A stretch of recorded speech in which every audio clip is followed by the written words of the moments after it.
Right Naveen Yadav office దగ్గర అయితే అభిమానుల సందడి కనిపిస్తోంది. భారీ స్థాయిలో నామినేషన్ ర్యాలీ మొదలైంది. మాట్లాడే ప్రయత్నం చేద్దాం. అధికార కాంగ్రెస్ పార్టీ సీనియర్ అధికార ప్రతినిధి ఆర్యవైశ్య కార్పొరేషన్ చైర్మన్ కల్వా సుజాత గారు ఉన్నారు. సో ఎట్లా జరగబోతున్నది నామినేషన్ ర్యాలీ? భారీ స్థాయిలో మహిళలు వచ్చారు, చిన్నలు వచ్చారు, పెద్దలు వచ్చారు. ఎట్లుండబోతున్నది? అందరి వాడు నవీన్ కాబట్టి అన్ని వయసులకి పరిమితం లేకుండా, వయసుతో సంబంధం లేకుండా చిన్న పెద్ద యువత మహిళలు పురుషులు అందరూ కూడా ఇది పార్టీలే కాకుండా పార్టీయేతర జూబ్లీ హిల్స్లో ఉన్నటువంటి ప్రతి ఒక్క అభిమానులు ఆయనతో సహాయం పొందినటువంటి వాళ్ళు కానీ ఆయన అభిమానం పొందినటువంటి వాళ్ళు ప్రతి ఒక్కళ్ళు కూడా నవీన్ గెలుపు కోసం కాదు, నవీన్ మెజార్టీతో గెలవాలనే ప్రయత్నం చేసేటందుకు ఈరోజు నామినేషన్కి వెళుతున్నటువంటి ర్యాలీలో మేమందరం కూడా పాల్గొంటున్నాం. అదేవిధంగా కాంగ్రెస్ అభిమానులు, శ్రేణులు, ఆయన అభిమానులు, ఇక నియోజకవర్గంలో ఉన్నటువంటి ప్రతి కార్యకర్తనే కాకుండా సామాన్య ప్రజలందరూ కూడా ఆయనకు హర్షం వ్యక్తం చేస్తున్నారు. ఎందుకంటే చిన్నపిల్లోడైనా కూడా పెద్దల ఆశీర్వాదం పొందుతున్నాడు. ఎవరు పిలిచినా పలికేటటువంటి నాయకుడు మరి నవీన్. ఈరోజు ఆయన నామినేషన్ వేస్తున్నాడంటే పూర్తి స్థాయిలో కాంగ్రెస్ న్యాయం చేసింది టికెట్ ఇచ్చి అని ప్రతి ఒక్కరి నోట కొనియాడుతున్నటువంటి నవీన్కి ఆశీర్వదించడానికి పెద్ద ఎత్తున వేలాది మంది ఈరోజు నామినేషన్కి తరలి వస్తున్నారంటే ఒక పెద్ద రాష్ట్రంలో మొత్తం ఎన్నిక జరిగితే అన్ని చోట్ల కలిపితే ఎంతమంది జనాభా ఉండరో ఈరోజు ఒక జూబ్లీ హిల్స్లో నామినేషన్కి వెళ్తుంటే జూబ్లీ హిల్సే కాకుండా ఇతర జిల్లాల నుంచి వేలాది మంది కూడా తరలి వచ్చినారు. వాళ్ళ కమ్యూనిటీకే సంబంధించిన వాళ్ళు కానివ్వండి, వారిని శ్రీశైలంతో రకరకాలుగా లాభ పొందినటువంటి వాళ్ళు కానీ, సహాయం పొందినటువంటి వాళ్ళు కానీ అందరూ కూడా నవీన్ చేసినటువంటి సేవల్ని గుర్తించి ఆయన మీద ఉన్నటువంటి అభిమానంతో వేలాది మంది తరలి వస్తున్నారు. నవీన్ యాదవ్ ఫ్యామిలీ ఒక రౌడీజం చేస్తుంది. వాళ్ళ రౌడీ ఫ్యామిలీ ఒక రౌడీ షీటర్కి టికెట్ ఎట్లా ఇస్తారంటూ కూడా ప్రతిపక్షాలు కామెంట్ చేస్తున్నాయి. ప్రధానంగా ఏం చెప్తారు గురించి నేను మాట్లాడదలుచుకోలేదు, కానీ ఇట్లాంటి ట్రోలింగ్లు చేసేటటువంటి వాళ్ళకు మూతోడు జవాబు అయితే నేను చెప్తా. ఎవరు ఇప్పుడు ఉన్నటువంటి శుద్ధపూసలు రౌడీలు గారు, ఆయన రౌడీ అని పేరు తెచ్చుకున్న 10 మందికి సహాయం చేసినటువంటి చేతులవి. ఇంటికి వచ్చినటువంటి ఎవరు వస్తే కూడా సహాయం అందించినటువంటి వాడు కాదు. రౌడీలుగా మాట్లాడేటటువంటి వాళ్ళే రౌడీలు అందరూ. వాళ్ళే పెద్ద రౌడీలు పెట్టుకొని ఇంకొకళ్ళ గురించి మాట్లాడితే అసభ్యంగా ఉంటుంది, అసహ్యంగా ఉంటుంది.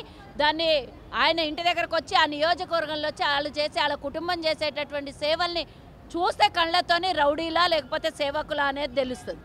ఏం చేసిందని జూబ్లీ హిల్స్లో కాంగ్రెస్ పార్టీకి ఓటు వేయాలి, కారు కావాలన్నా బుల్డోజర్ కావాలన్నా జూబ్లీ హిల్స్ ప్రజలు మీరే ఎంచుకోండి అని ఓపెన్గానే కేటీఆర్ చెప్తున్నాడు. అంటే బుల్డోజర్ రాజ్యం వస్తుందా ఇక్కడ నవీన్ యాదవ్ గెలిస్తే, కాంగ్రెస్ గెలిస్తే? అంటే మళ్ళా మేము గెలిస్తే ఇక్కడ ఉన్నటువంటి ఆస్తులన్నిటినీ ప్రభుత్వ ఆస్తులే కాకుండా పబ్లిక్ ఆస్తుల్ని మిగతాయి కూడా మేము కబ్జా చేయాలని ప్లానింగ్లు ఉన్నారా? బుల్డోజర్ అని దేన్ని అంటున్నారు? ఏదైతే అక్రమంగా నిర్మాణాలు జరిగినాయో, ఏవైతే అక్రమంగా దోపిడీ చేసిండ్రో ఆ దోపిడీని అడ్డుపడుతున్నందుకు బుల్డోజర్ అని అంటే డెఫినెట్గా దానికి కాంగ్రెస్ మాత్రం ఏ మాత్రం కూడా సంకోచించకుండా డెఫినెట్గా ప్రభుత్వ స్థలాల్ని, ప్రభుత్వ భూముల్ని ఎవరైతే కబ్జాలు చేస్తారో వాళ్ళని ఉట్టి జూబ్లీ హిల్సే కాదు రాష్ట్రం మొత్తం, హైదరాబాద్ మొత్తం ఎక్కడున్నా అదే చేస్తుంది. ఈరోజు కారేడుంది బాబు, కారేడుంది గ్యారేజ్లోనా? హైదరాబాద్లో మొత్తం కారే ఉంది కదా, కాంగ్రెస్ లేదు కదా. అది ఒకప్పటి మాట, ఇప్పుడు మాట వేరు. చూసినాం కదా మన బై ఎలక్షన్ జరిగిన కంటోన్మెంట్లో శ్రీ గణేష్ ఏ విధంగా గెలిచిండు. ఇంత ఊపు ఉన్నదని బీఆర్ఎస్ వాళ్ళు బీజేపీ వాళ్ళు చెప్పుకుంటున్నటువంటి టైంలో బీజేపీ ఎంపీ స్థానం కైవసం చేసుకుంటే ఆ స్థానంలో కూడా కాంగ్రెస్ గెలుచుకుంది. ఈరోజు ఇక్కడ కూడా అదే జరుగుతుంది. ఈ 3 ఏళ్ళు అభివృద్ధి చేయాలి. గతంలో ఈ 2 ఏళ్ళు ఏం చేసినో వాళ్ళు చెప్పుకోవాలి. చనిపోయిన వ్యక్తి గురించి నేను తప్పుగా మాట్లాడను, కానీ వాళ్ళు ఆ పార్టీ చేసినటువంటి అభివృద్ధి చెప్పాలి. రౌడీలుగా చెప్పేటటువంటి వీళ్ళు గతంలో మరి మాగుంటి చేసినటువంటి గోపీనాథ్ చేసినటువంటి అక్రమాలు కూడా బయటికి తీస్తే బాగుంటుంది కదా. ఆయన చేసినటువంటి దోపిడీలు, ఆయన చేసినటువంటి రౌడీజాన్ని కూడా చనిపోయిన వాళ్ళ గురించి మళ్ళీ ట్రోల్ చేయొద్దు. కానీ నేను చెప్తాను, కోల్పోయి బరిలోకి దిగుతున్నటువంటి మాగంటి సునీత మీద అధికార కాంగ్రెస్ పార్టీ మంత్రి పొన్నం కావచ్చు, ఇతర నాయకులంతా కూడా ఆమెను ఎద్దేవా చేస్తున్నారు, ఆమెను ఇన్సల్ట్ చేసే విధంగా మాట్లాడుతున్నారు అనేది ఒక చర్చ. ఏం చెప్తారు? సునీత గురించి ఏమాత్రం ఎవ్వరు కూడా ఆమెను అవమానపరచలేదు. ముఖ్యంగా గుర్తుంచుకోవాలి, పక్కనే నిలబడ్డటువంటి తన బిడ్డ నవ్వుతోంది అంటే అది కావాలని ఆమెతో ఇబ్బందికరంగా ఆ సభలో మాట్లాడించి ఆమెకి మనోభావాలు దెబ్బతినే విధంగా ప్రవర్తించినటువంటి బీఆర్ఎస్ వాళ్ళ మీద మాది కానీ కేటీఆర్ని తప్పించుకొని ఆమెను ముందు పెట్టి సెంటిమెంట్ మీద ఆడుకుందాం అనుకుంటున్నాడేమో. ఈ మధ్యలో ఈ వారం రోజుల నుంచి ఒక వీడియో ట్రోల్ అవుతుంది. గతంలో రామరెడ్డి గారి అన్న సూర్యాపేట మాజీ మంత్రి గారి భార్య ఇదే విధంగా పోటీలో పాల్గొంటే ఆ పెద్దావిడిని ఇంట్లో నుంచి తీసుకొని వచ్చి కన్నీటి పెట్టి ఎందుకు ఇబ్బంది పెడుతున్నారు అన్నటువంటి కేటీఆర్ మాటలు ఎందుకు పోయినాయి, ఇది రాజకీయం చేస్తున్నారా అనే మాటలను ఎందుకు గుర్తు చేసుకోవద్దు. అంటే మీరు చేస్తే సంసారం, మంది చేస్తే ఇంకోట. మీరు అనే మాటలు పక్కకు తప్పించేసి మీకు ఈరోజు యూట్యూబ్ ఛానళ్ళు ఉన్నాయి, జనాలను అడ్డగోలుగా తిట్టొచ్చు, ఎట్లా పడితే అట్లా అవమానించవచ్చు, అడ్డగోలుగా వ్యతిరేకంగా మాట్లాడవచ్చు, ఇష్టం వచ్చినట్లు మాట్లాడచ్చు. కేసీఆర్ ఈ జూబ్లీహిల్స్ ఉప ఎన్నికల్లో పార్టిసిపేట్ చేయబోతున్నాడు, బహిరంగ సభ ఉండబోతున్నది. కేసీఆర్ ఎంట్రీ తోటి ఖచ్చితంగా బీఆర్ఎస్ విజయం సాధించబోతున్న చర్చ జరుగుతున్నది. అట్లా కూడా అనుకుంటున్నావా? విజయం సాధించలేదు. నేను అట్లాంటి రమ్మను, బయటకు వస్తే ప్రశ్నలు వేసేటివి చాలా ఉన్నాయి. తెలంగాణ ప్రజలు, కాంగ్రెస్ పార్టీ ప్రశ్నలు కాదు, తెలంగాణ ప్రజలు వేసే ప్రశ్నలు చాలా ఉన్నాయి. రమ్మను అని మేము అడుగుతున్నాం. అసెంబ్లీకే రమ్మన్నాం. జూబ్లీహిల్స్కి వస్తే ఉట్టి ఒక్క కాన్స్టిట్యున్సీలనే కనబడతాం. అసెంబ్లీలో వస్తే తెలంగాణ 4 కోట్ల మంది నువ్వు ప్రశ్నించే ప్రశ్నలు ప్రభుత్వం చెప్పే ఆన్సర్ల కోసం ఎదురు చూస్తారు. గీడ రాజకీయ ప్రచారం చేయడానికి వస్తా అంటే ఎవరు నమ్ముతాడు నిన్ను? చోరీ చేస్తుంది జూబ్లీహిల్స్ లో. అందుకే ఉన్నోడు ఎవడన్నా ఉంటే ప్రూవ్ చేసుకోమను. వాళ్ళ హయాంలో చేసినటువంటి ఓట్లని ఈరోజు మళ్ళీ వచ్చి మీరు ఓట్ చోరీ చేస్తున్నాడు. సిగ్గుండాలే. బీజేపీ తోక దొక్కినటువంటి వాళ్ళు అవే మాటలు మాట్లాడతారు. 23లో నమోదైనటువంటి ఓటర్లని చూపించి ఈరోజు 43 ఓట్లు ఉన్నాయి, ఒక జాగాలో 80 గజాల ఇళ్లలో అని చూపించారు.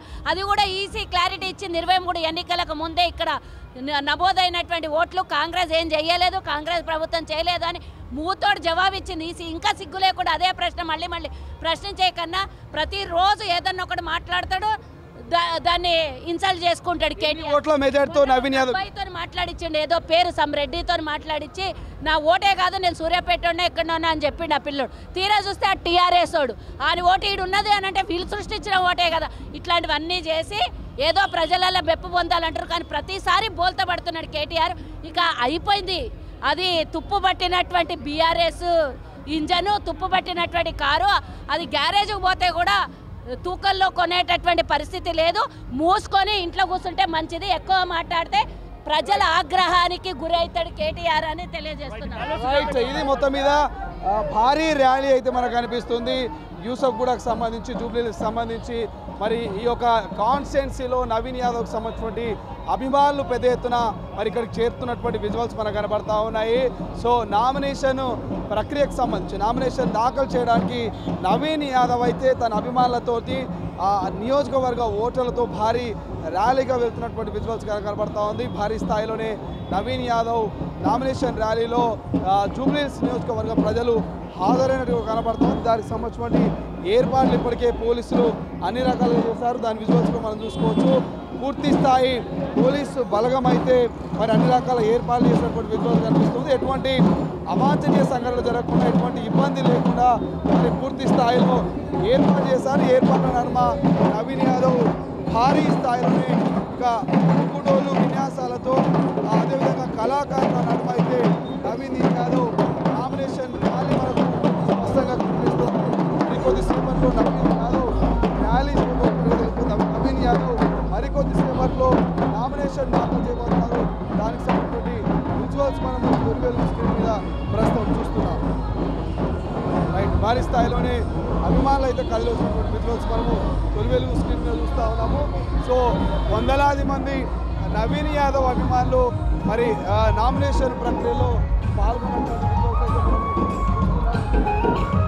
ఇదంతా కూడా పూర్తి స్థాయిలోనే నవీన్ యాదవ్ సంబంధించిన అభిమానులు ఇక్కడికి చేరుతున్నారు. అదకు సంబంధించిన విజువల్స్ మనము తొలివెలుగు స్క్రీన్లో చూస్తూ ఉన్నాము.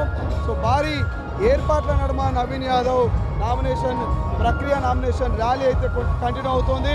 సో కొంతమంది మహిళలు కోలాటం వేస్తున్నారు, ఇంకొంతమంది మహిళలు బోనాలను ఎత్తుకొని మరి నవీన్ యాదవ్కు నామినేషన్ ర్యాలీలో వారి మద్దతును తెలుపుతున్నటువంటి అసలైన తొలి వెలుగు. ఫాలో వాట్సాప్ @తొలి వెలుగు official.